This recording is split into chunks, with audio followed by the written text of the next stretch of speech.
McGill Center for Digital Humanities and the CRIM, Centre Interuniversitaire, no, Centre de Recherche Interuniversitaire des Humanités Numériques, is pleased to welcome from Australia, Teresa Swerski, who's a postdoctoral research fellow at the Institute for Culture and Society. She's part of the Young and Well Cooperative Research Center, Safe and Well Online project, researching social communications and the promotion of young people's safety and well-being. Teresa's doctoral thesis, Becoming a Creative Practitioner in a Complex Society, Fostering a Capability Approach in Higher Education Pedagogy, explored as student, academic, and professional perspectives of creativity from a social ecological perspective. Her research interests span the interplay of knowledge, cultural, and creative practices, and unfolding discursive material relations. Teresa has a background in secondary school teaching and management, as well as higher education professional development. Thank you. Okay. So I'd like to thank Michael Sinatra for this opportunity to present. And this presentation stems from an opportunity to attend the Digital Humanities Summer Institute at the University of Victoria, British Columbia, with thanks to Paul Arthur from the Digital Humanities Group at University of Western Sydney, the Australian Academy of Social Sciences, and the Institute for Culture and Society, where I'm based, for making this trip possible. As mentioned, I'm a postdoctoral researcher on a project called Safe and Well Online, exploring the role of social communications in the promotion of young people's well-being. Dr. Philippa Collin is my supervisor at the Institute for Culture and Society, as well as the program leader for one of the 3 research strands of the Young and Well Cooperative Research Centre, within which the Safe and Well Online project operates. So what I'd like to explore in this presentation is what multi-scale long-term assemblage, such as the Young and Well Cooperative Research Centre, can potentially learn from the digital humanities to explore new paths of inquiry and collaboration. So above here, on the slide here are a few numbers in relation to young people's mental health and well-being and the challenge that it raises. So can we usefully apply a contemporary digital humanities lens to one of the major public health issues facing young people in society today? Young people's well-being is a complex challenge. It can be described what is termed as a wicked problem, which is difficult to clearly define, has many interdependencies and is often multi-causal. Attempts to address often lead to unforeseen consequences. The problem is often not stable. It usually has no clear solution, is socially complex, and hardly ever sits conveniently within the responsibility of any one organisation. And most importantly, involves changing behaviour. So these statistics highlight some of the major issues facing young people's mental health and well-being in Australia today.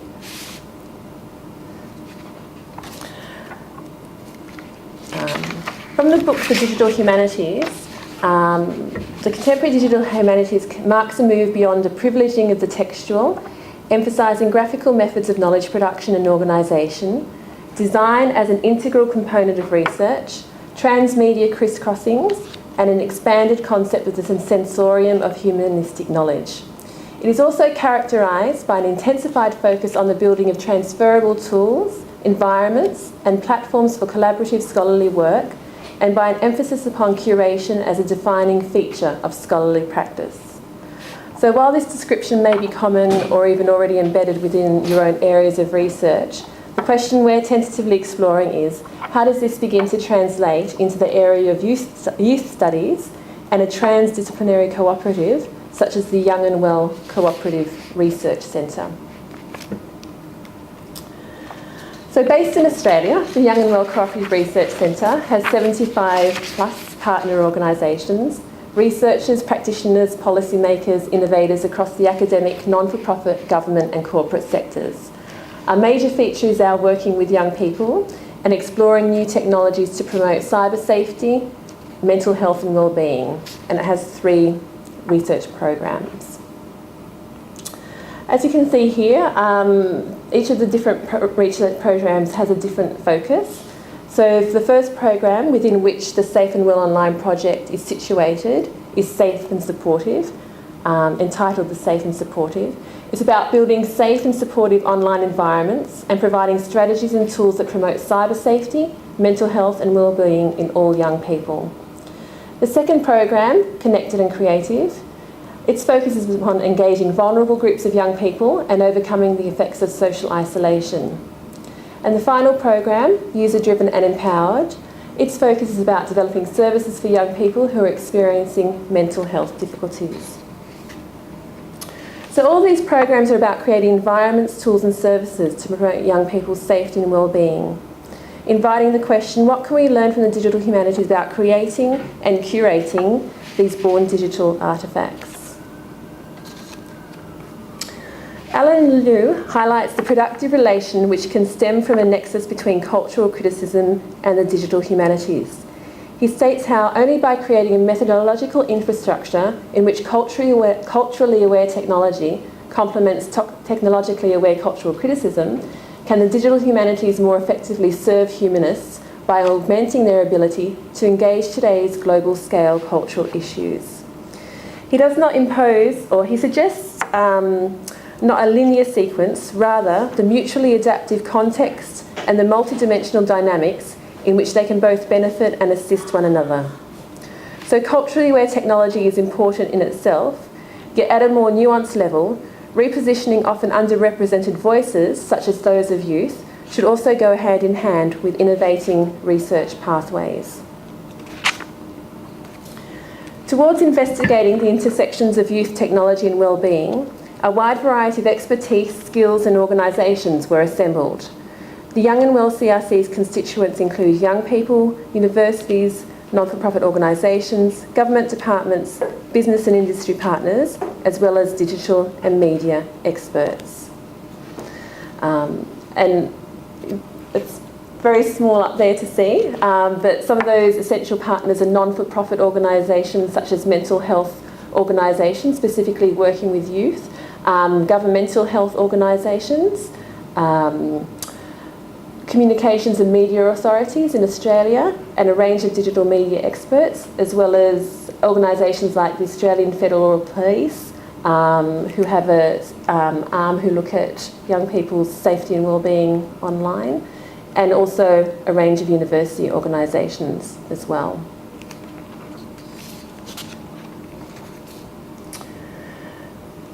Within the digital humanities, collaboration or extramural partnerships are also central. Alongside this is the brokering and translational work required to communicate research to a diverse audience.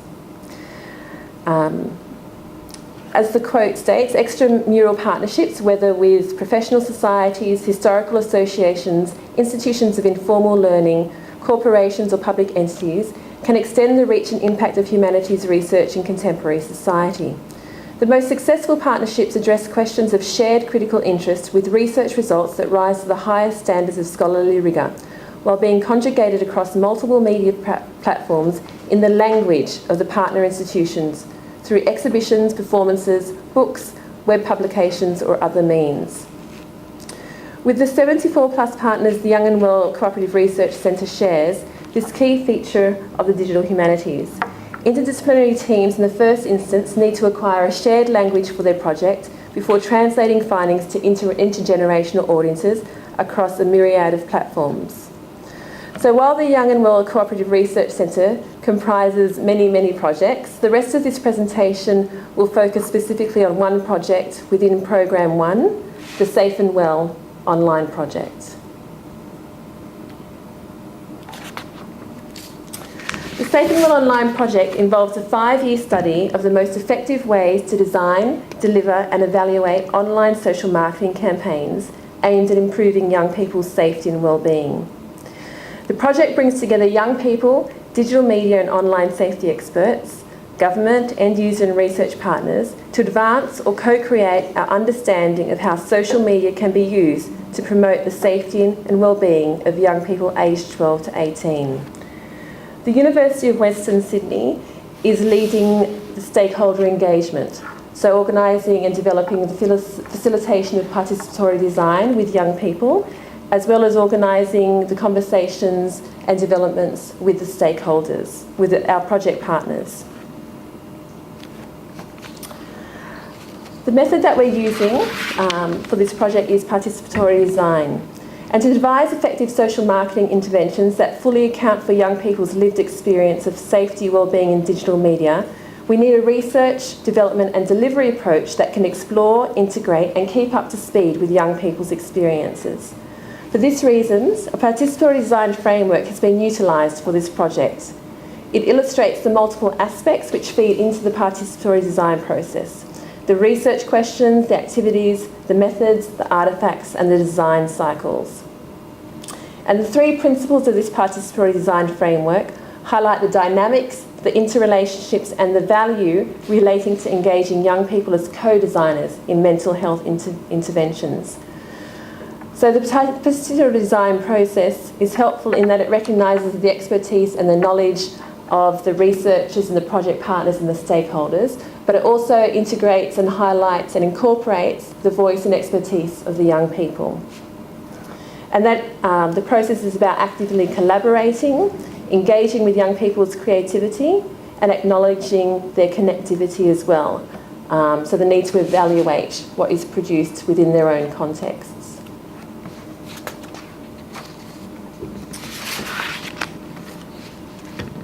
So highlighting the multiple core constituents of the Safe and Well Online project, as well as participatory design approach, aligns strong with the dynamic framing of what constitutes a project within the digital humanities.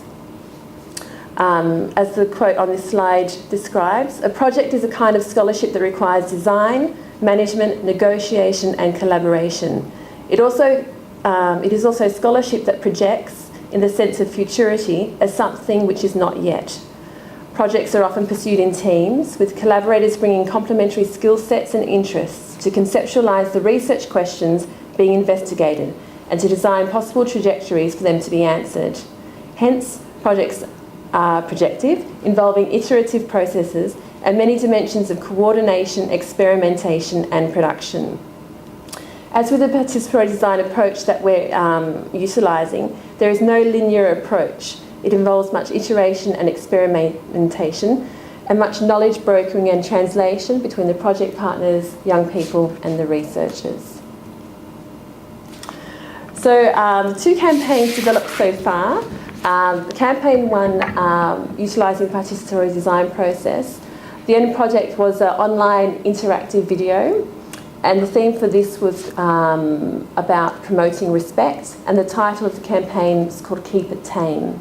So the campaign guides teenagers through a series of mock social media posts as things turn nasty and animated creature slowly becomes more grotesque, highlighting the hurtful effects of the online exchanges and ultimately encouraging people to act with respect. And from our participatory design workshops with young people, it was found that they really wanted to express and let their peers know about the implications of their negative online comments and conversations and taggings. So how to communicate that within a social marketing campaign was very much a feature of the participatory design workshops. And then we brought in our project partners such as digital media industry experts to help develop that interactive online campaign.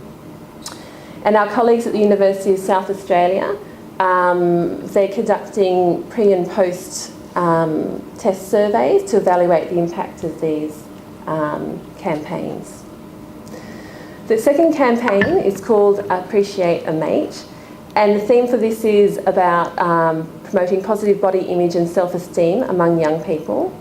So inspired by current online behaviour of sharing images with inspirations or words to live by, we created an online tool that enables young people to auto-generate compliments to share socially. Using the tool, young people can merge a positive message, quote or compliment, with a range of backgrounds and colour customisation options. So this leads to over 20,000 different combinations available. So messages were created and selected by young people in the target age group and have been chosen to appeal to both young men and women. So the messages especially created artworks for the tool by a range of artists and designers. And in the participatory design workshops, it was very clearly expressed that they wanted to be able to help their peers in helping to foster positive body image and self-esteem, and that led to the strategy of this particular campaign. So this slide highlights some of the range of messages that can be created using the Appreciate MH online tool, which is now an iPhone app. And so some of the statistics of the visits since its launch, the number of unique visitors, the number of images created, as well as the average duration of the visit.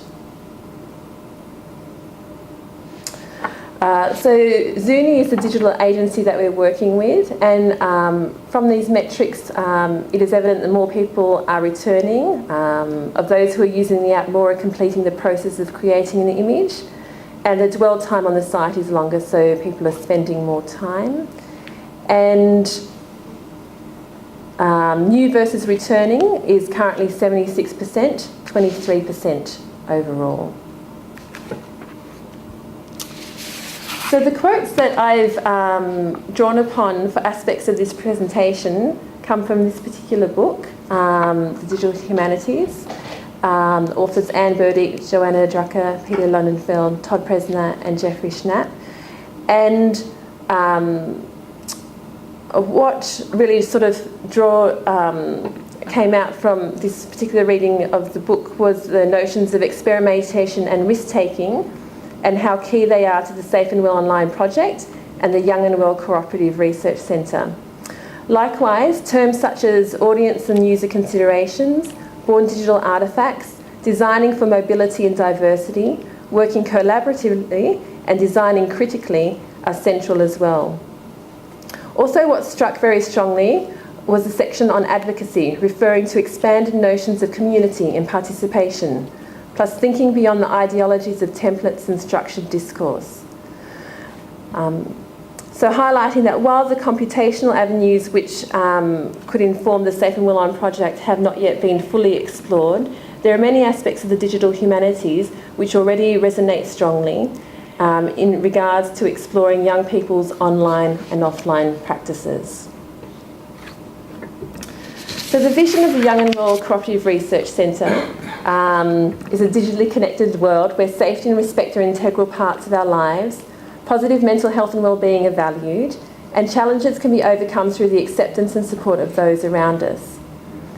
This world will become real to us through conversations led by young people that shift our understanding of the meaning of technology in their lives, communities that connect young people with researchers, youth-serving organisations and innovators to explore the potential for technology to improve young people's mental health and well-being, as well as creative solutions that empower young people to manage life's challenges.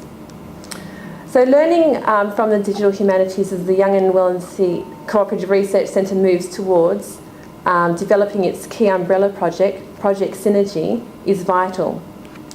Project Synergy is a new Young and Well Cooperative Research Centre project which is key to mental health reform and will connect existing and future mental health services, creating a better outcome for young people using these services.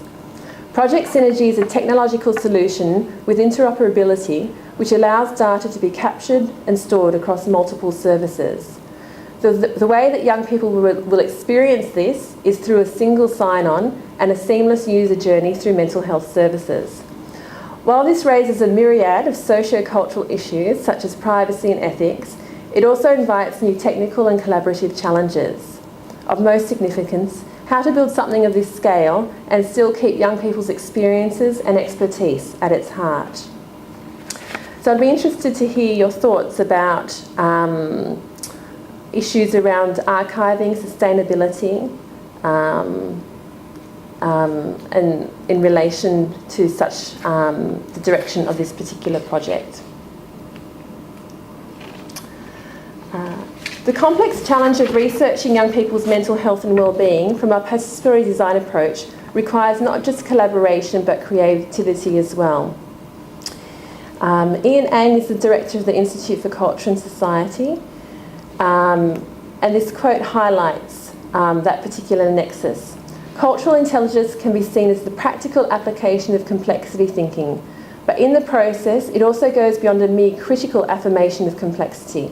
It proposes conceptual and strategic tools for navigating it, fully cognizant that the complexity of the world will persist, irrespective of the simplifications imposed on it. So maybe some of the new conceptual and strategic tools for navigating this complexity are yet to emerge from the intersections of youth studies, public health, and the digital humanities. And I'd like to just acknowledge my fellow researchers at QUT University of South Australia, our digital media agency Zuni, as well as our sector partners, and most importantly, the young people that we have been working with in the development of the 2 campaigns so far.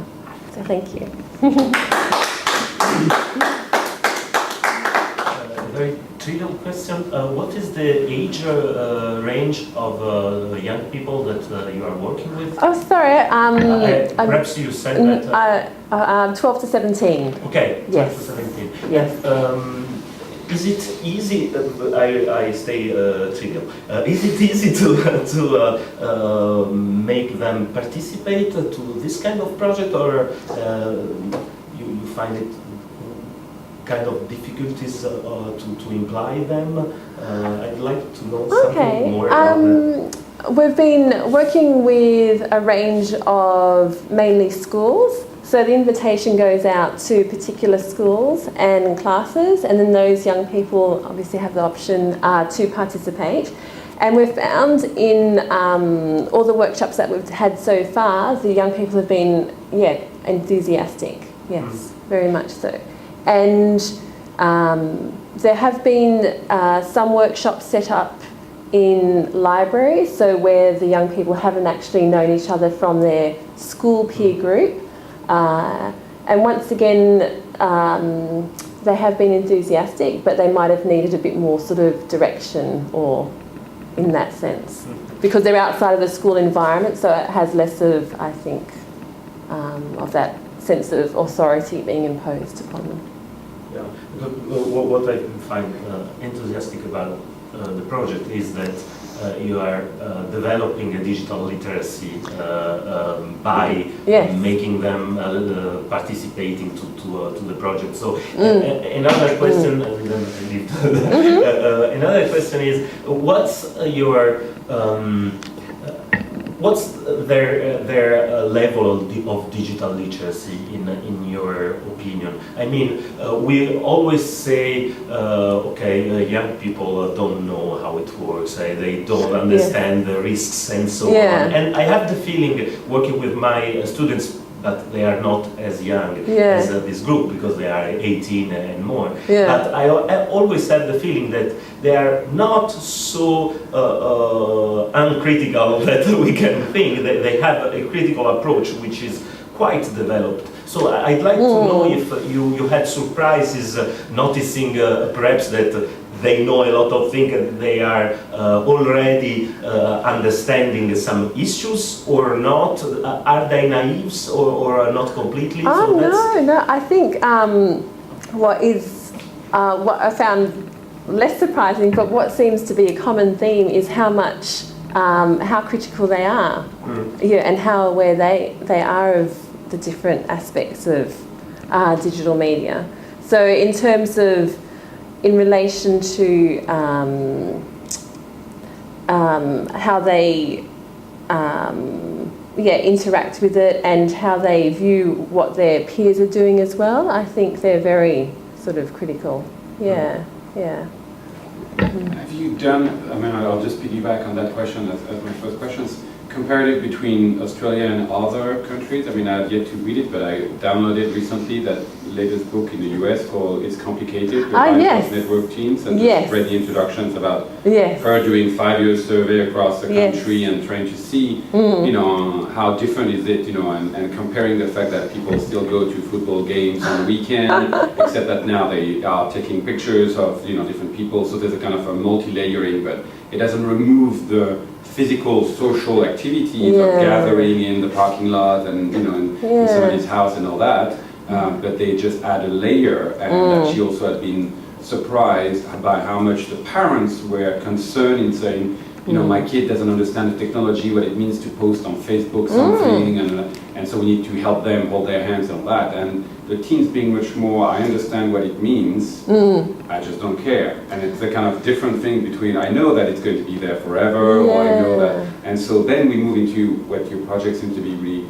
you know, fascinating about, the kind of training them to think more critically, not just about themselves, but about what it does to others. So I like that kind of, you know, the angle about not just being safe for yourself, but obviously not implicating others and realizing what it means to just post that. I could read from that little picture about like the not so, let's just say, nice picture of that girl, you know, and say, do I post that on Facebook or not, kind of thing, and the potential, you know, response of, you know, are you aware that it's could be seen as a funny picture, but at the same time it's not a very nice one. So what is that line between what you're doing to your, you know, friends and the laughs that you got and all that? So is Australia in that sense, you know, a bit similar in that when you obviously get parents' consent at school, I take it for all of them to participate since they're minors. Do you have like the parents getting back to you with like, so what happened? Or, you know, are they like keen on getting feedbacks, or what's the situation? Actually, the conversation, hasn't been sort of developed further down the line, specifically in relation to the parents. I mean, we do go back to the young people and obviously show them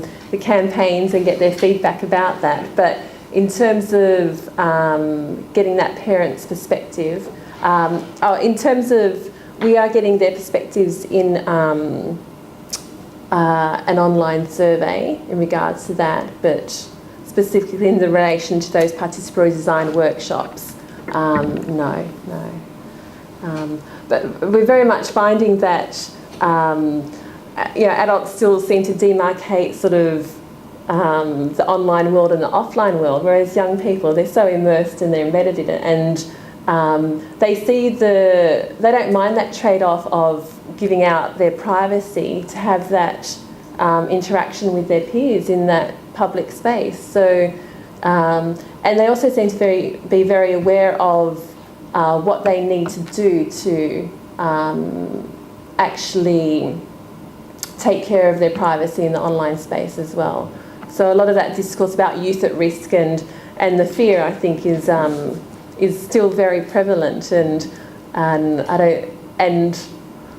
we're only, I think, now realising how much young people do have expert sort of knowledge within that space, online space, and what we can learn from them, which I think is a major part of this particular project and a key driver of those resources as well. Because if they are going to be useful, they do have to be, in a sense, youth-centred, with the other knowledge and skills of incorporated of adults around that. But because otherwise they're not going to be used, because they will just be adults in positions of what we think constitutes what they should do, whereas this is about acknowledging what they are doing and what needs to be done from their own sort of context and situations. That's the idea of focusing on practices and making young people a co-designer, you said. That's really wonderful, because they often they can have the impression that tools are there and they can just use them like in a passive way. And you are doing I really think that digital literacy must develop itself by practicing and doing something as an actor and as a protagonist of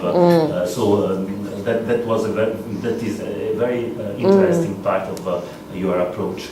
Have you been keeping track of the change in technology they use? Like, part of your survey questions or group meeting is what site do you use, what platform do you use, and you've been able to track, or have they been the one telling you about the latest thing that you didn't know about, and so because they are more, kind of aware of the new app for communication, or they're just different things? So is that something that you get the data for as well? Yeah, the University of South Australia, they're doing that in their surveys, and so more recently it's been the movement to apps such as Snapchat, where seemingly the picture or the message disappears, and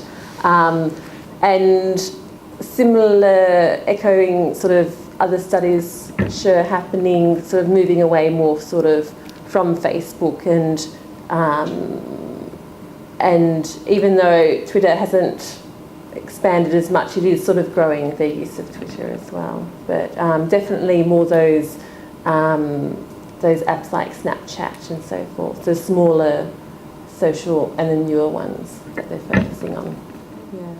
Yeah, so the other thing that I found, really fascinating about your work is, and that's something that we were actually just discussing with colleagues yesterday, that aspect of digital humanities and social innovations. Yes. And the part that is not always clear. Yeah. And how sometimes I do think there's like more opportunities that digital humanities in that kind of potentially, basis on, sort of interest in looking at the vocabulary of, a Melville novel, however wonderful, will probably not change the face of the society, unless you start thinking about what does it say about, obviously, literature in general, so the impact of, the validity of topic and the way to try to present, sort of literary work in a way that will be kind of relevant in different level, or just trying to think about how do we make these connections, how do we make the material relate to a different kind of reader community that the young are supposed to be sort of these days. And so I really find it quite fascinating when you have all that kind of engagement, but around obviously crucial, and it's also sometimes when you just think like, I guess we don't really work very hard in suicide prevention. You have some stats at the very beginning of your thing. I got 2 kids, so you always feel like concerned and worried and all that kind of aspect. And the extent to which the better use of technology like your project is doing. I mean, I like that Appreciator made kind of app was just the kind of positive endorsement. It's quite important. And these are really big numbers. I mean, Australia is it's a small country like Canada is, and it's big in size, but small in population. Just like we are.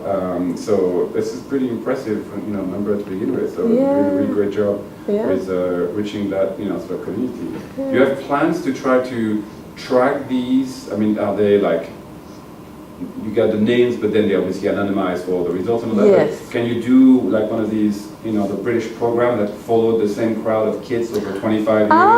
And every 5 years they met them to see where they were in their life, and do you have plans to sort of see, as they all stopped, using technology? Do you have like horror stories that will come up later on, or do you have like just, this is a generation that is. Because really, in some ways, anybody over the age of 10, these days, was born with technology everywhere, in their parents' hand as much as in their hand. And we've all seen the YouTube clips of babies that start tapping magazines because they just expect them to be iPad, flipping the things. It's quite impressive that the next generation would really be all that. So I don't know whether, because youth, you said 12 to 17, do you have partners that work with like students who will be trying to do a similar kind of things, or it's too different? The way in Australia it's made, it's really education and a group of children or pre-adult, and then there's no similar program for adults, or? No, not at the moment, but so we're about halfway through the 5-year project, and they'll be putting in a bid for another 5 years, so there's definitely opportunity to, as you mentioned, to maybe keep sort of tracking and observing and exploring what this journey of the young people is like, and their changing online and offline habits as well, to explore sort of how those perceptions and how those technologies are changing. So apps allow you to, the numbers for how long people are staying, that's in the app or it's on the website? That was done from the Google Analytics from our digital agency who did that. But from the app? Yes, from the app. I didn't realize that. I guess you could embed Google Analytics into the webpage of the app. I'm just downloading it now. Like a spike of one download from Canada. I'm wondering like how much exactly. About it, and as soon as your video is up, it's going to be like going through the roof. So and I guess another aspect is you know, in this sort of longitudinal tracking, I mean, how long do these sort of things stay relevant and useful? And I guess that's a common aspect across many resources which are made. But if they are sort of designed by young people, you know, what is their possibility sort of to be utilised and useful still for future, or will they just be a resource that we analyse and reflect upon and observe what the changes are in these social marketing campaigns in terms of not just their content but how they're disseminated and how they're utilised. So there's lots of, I think, potential there as well.